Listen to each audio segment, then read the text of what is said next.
Israël terrestre et spirituel. Troisième partie. Le peuple spirituel d'Israël.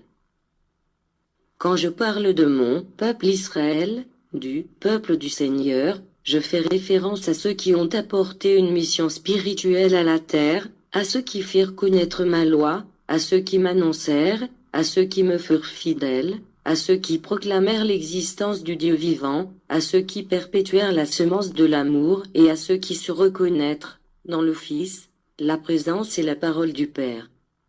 Cela constitue le peuple de Dieu.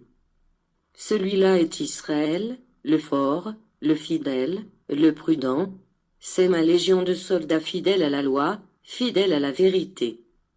Ceux qui persécutèrent mes prophètes, qui lacérèrent le cœur de mes envoyés, ceux qui tournèrent le dos au vrai Dieu pour s'incliner devant leurs idoles, ceux qui me renièrent et me raillèrent et exigèrent mon sang et ma vie, ceux-là, bien qu'en raison de la race ils se dénomment Israélites, ne faisaient pas partie du peuple élu, et n'appartenaient pas au peuple des prophètes, à la légion des illuminés, aux fidèles soldats, parce que Israël est un nom spirituel, qui fut pris indûment pour dominer une race.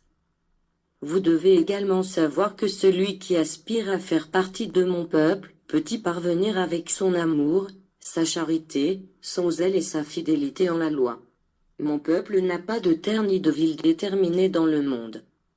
Mon peuple n'a pas de race, mais il est présent dans toutes les races, dans toute l'humanité. Cette proportion d'hommes qui écoutent ma parole et reçoit les nouvelles révélations ne constitue qu'une partie de mon peuple, une autre est disséminée de par la terre et une autre encore, la plus importante partie, habite la vallée spirituelle. Voici l'identité de mon peuple, celui qui me reconnaît et qui m'aime, celui qui m'obéit et me suit. Aujourd'hui je vous interroge, et mon peuple, où se trouve-t-il? Où est-il celui qui était prudent dans les épreuves, fort dans les batailles et persévérant dans les luttes? Il est disséminé de par le monde, mais moi je le lèverai avec ma voix et le réunirai spirituellement, afin qu'il aille au-devant de tous les peuples. Cependant je vous déclare qu'il sera formé à présent d'hommes de toute race, qui parviendront à comprendre le type d'alliance que j'attends de tous les hommes. Ce peuple sera fort et combatif, mais ne disposera pas d'armes homicides, ni de chars de guerre, et n'entonnera pas de chants d'extermination. La paix sera son drapeau, la vérité sera son épée et l'amour sera son bouclier. Personne ne pourra découvrir où se trouve ce peuple et il sera partout. Ses ennemis tenteront de le détruire, mais ils ne le pourront pas, car ils ne le trouveront jamais réuni matériellement, parce que son union, son ordre et son harmonie seront spirituels. En cette ère, l'esprit du véritable Israël vibre partout. Ce sont les esprits qui perçoivent ma présence, qui attendent ma venue et qui font confiance à ma justice. Beaucoup se moqueront lorsque ces paroles arriveront à d'autres endroits, mais je vous dis qu'il vaudrait mieux qu'ils ne s'en moquent pas parce que l'heure viendra, en laquelle ils se réveilleront de leur léthargie et qu'ils sauront qu'ils sont, eux aussi, les enfants du peuple.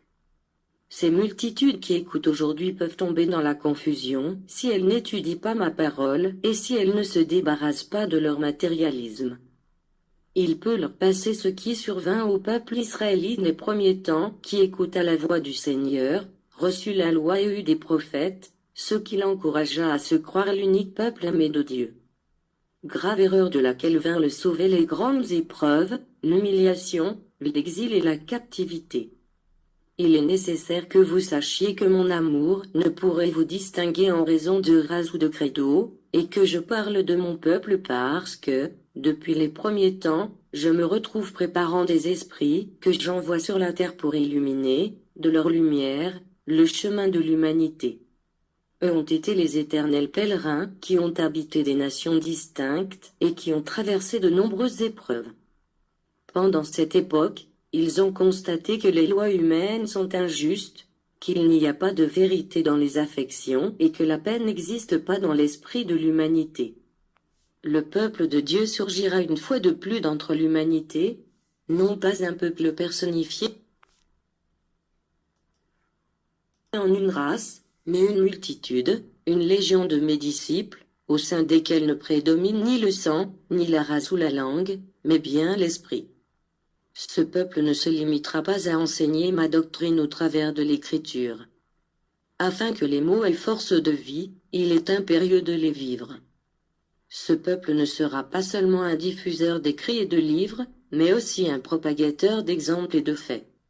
Aujourd'hui, je vous libère de tout le superficiel, l'impur et l'erroné, pour vous faire entrer dans une vie simple et propre, sur laquelle votre esprit puisse s'élever en témoignant par ses actions.